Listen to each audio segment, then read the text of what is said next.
Assalamualaikum warahmatullahi wabarakatuh. Puji syukur atas nikmat yang Tuhan limpahkan dalam kondisi seperti sekarang ini, yang mana pandemi tidak kunjung berakhir. Saya berharap yang terhormat Bapak Dr. Fajar Junaidi selaku dosen mata kuliah Teori Komunikasi dan teman-teman di luar sana yang melihat video saya sekarang dalam keadaan sehat serta bahagia. Selama kurang lebih 10 menit ke depan saya akan menjelaskan tentang teori fungsional yang mana awalnya dikenalkan oleh John Dewey untuk menggantikan teori yang sudah ada, psikologi teori yang dia dianggap bukan mampu mengurangi NS pemanfaatan dari filosofis konseptual Lewis 1930. Sebagai seorang pragmatis, Dewey menekankan bahwa rangsangan adalah faktor yang berkontribusi pada pembentuk koordinasi. Teori ini diadopsi dalam komunikasi studi bertahun-tahun dan sesudahnya dikembangkan lebih lanjut oleh para sarjana seperti Dennis Goren and Randy Hirokawa dan aspek komunikasi tugas kelompok sejak tahun 1983. Littlejohn and Foss 2008. Selain mengambil pendekatan psikologi fungsional Dewey, teori bahwa Goren dan Hirokawa datang dengan juga dipengaruhi oleh proses interaksi Robert-Bailey. Analisis dan Irving, jenis teori group thinking Salazar 2009, ini juga mengapa Littlejohn menunjukkan bahwa teori fungsional karena sifatnya yang fungsionalis memandang tugas kelompok komunikasi secara lebih umum dibandingkan dengan teori group thinking yang berfokus pada lebih khusus tentang bahaya kekompakan dalam komunikasi tugas kelompok. Mereka lebih lanjut dijelaskan dengan melihat model umum, yaitu Goren dan Hirokawa.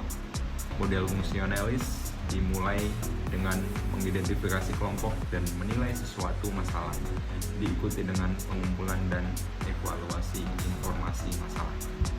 Kemudian selanjutnya grup menghasilkan sejumlah proposal alternatif dan mendiskusikan tujuan yang mereka masing-masing perjuangkan capai masing-masing.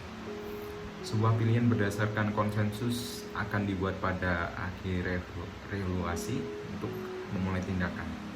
Sementara itu, teori group thinking muncul dari pemeriksaan dalam terhadap kelompok pengambilan keputusan dan menekankan pentingnya berpikir kritis untuk menjadi efektif keluaran.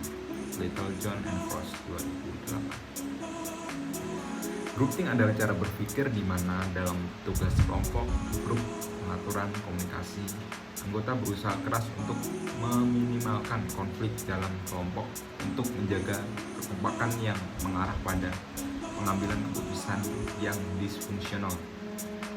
Forrest 2008, 1980. Konsep grouping dibahas oleh psikolog Carl Levin di 1930-an, tetapi dikembangkan lebih lanjut oleh Irving Dennis yang juga seorang psikolog dan rekan Littlejohn and Foss 20. Jenis menggunakan data story untuk menganalisis beberapa politik insiden, pengambilan keputusan, dan menemukan bahwa episode seperti invasi Teluk Babi, Perang Korea, dan Pearl Harbor adalah bukti dampak negatif grouping. Menurut Littlejohn dan Foss 2010, jenis mengidentifikasi 8 sengaja yang dapat mengarah pada fenomena grouping. Pertama, itu adalah ilusi kekebalan yang menjelaskan NS, kepercayaan diri kelompok yang berlebihan. Kemudian yang kedua, kelompok dalam upaya kolektif merasionalisasi tindakan seolah-olah keputusan yang mereka buat adalah yang terbaik. Kemudian gejala ketiga adalah kelompok mempertahankan moralitas yang melekat yang memberi mereka dorongan kepercayaan yang mereka miliki sampai pada keputusan karena motivasi mereka.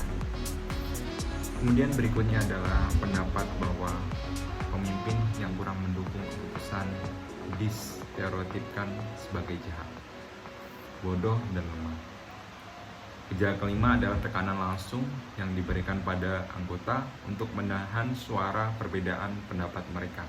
Dan ini mengarah pada gejala keenam. Penyensoran sendiri atas ketidaksepakatan. Rasa ilusi bersama tentang kebulatan suara di pengambilan keputusan dalam kelompok adalah gejala ketujuh. Akhirnya munculnya penjaga pikiran yang ditunjuk sendiri, yang bertindak sebagai perantara yang mencegah anggota meningkatkan proposal yang saling bertentangan yang dapat memperlambat proses pengambilan keputusan. Kemudian tradisi teori. Terlihat bahwa teori fungsional dan teori group think keduanya dibahas atau dikembangkan oleh psikolog. Menurut Littlejohn dan Frost 2008, metode penelitian yang digunakan untuk menguji teori-teori ini juga mirip dengan psikologis tradisi. Meskipun begitu, mereka dikategorikan as teori di bawah sosial budaya tradisi. Penalaran bahwa studi tentang bagaimana kelompok bekerja didasarkan pada kekerabatan yang kuat di antara anggota selama itu. Apa yang membedakan teori group think dan teori fungsional dari teori-teori sosial tradisi psikologis? Yaitu adalah bahwa keduanya beristirahat di asumsi bahwa efektivitas keputusannya tidak tergantung pada produksi perilaku komunikatif, tetapi bagaimana elemen mempengaruhi keberhasilan penyesalan tugas. Salah satu misalnya anggota mungkin meninggalkan suaranya untuk mengungkapkan pendapatnya, tetapi keberhasilan atau kegagalan diskusi kelompok tidak semata-mata tergantung pada tindakannya, kecuali perilakunya muncul respon lain yang dapat mengurangi efektivitas proses pengambilan keputusan, seperti menimbulkan argumen verbal dengan anggota lainnya. Dan perlu juga dicatat bahwa teori klasik yang berfokus pada komunikatif perilaku di dalam komunitas kelompok kecil dan bahwa studi sosiologi psikologis. Robert Bales analisis proses interaksi yang menjelaskan bagaimana pesan disampaikan kelompok membentuk peran dan kepribadian anggota kelompok. Littlejohn Frost 2008. Sejak tahun 1970-an, perkembangan sejarah menunjukkan bahwa teori fungsional memicu tradisi positivitas empiris dalam penelitian kelompok kecil. Secara epistemologis, teori mengasumsikan adanya kebenaran yang sistematis dalam memandu proses pengambilan keputusan kelompok yang dapat dijelaskan sebagai model normatif dirumuskan oleh asumsi ideal bahwa anggota mampu membuat keputusan yang baik. Goffman dan Hirokawa 1983. Misalnya berdasarkan faktor-faktor yang berkontribusi terhadap keputusan yang salah. Goffman dan Hirokawa mengidentifikasi beberapa persyaratan fungsional untuk pengambilan keputusan yang efektif. Yang pertama, memperjelas masalah atau alamat pertanyaan.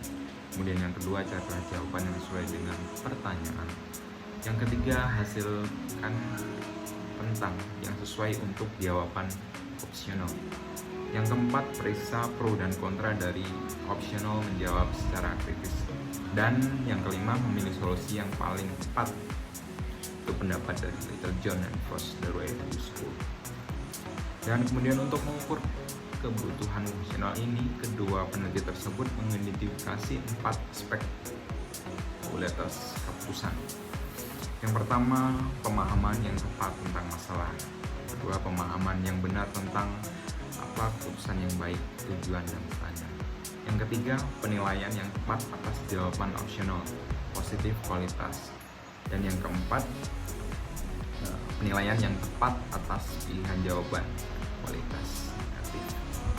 Oleh karena itu, pengukuran kualitas keputusan dan identifikasi persyaratan fungsional diformulasikan berdasarkan fungsi asumsi ontologi teori yang mengatakan entisitas universal Salazar 29 dan Littlejohn Frost relatif para peneliti memiliki pemikiran yang berbeda tentang filosofi asumsi teori grouping, dengan alasan bahwa ia mengaku dampak dari efek kausal hubungan, namun percaya bahwa hasil berubah dan berkembang sering waktu, alih-alih menjadi semata-mata dipengaruhi oleh prosedur atau penyebab.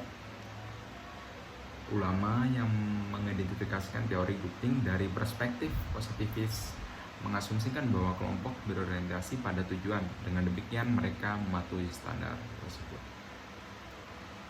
Demikian dalam video ini yang bisa dapat saya jelaskan.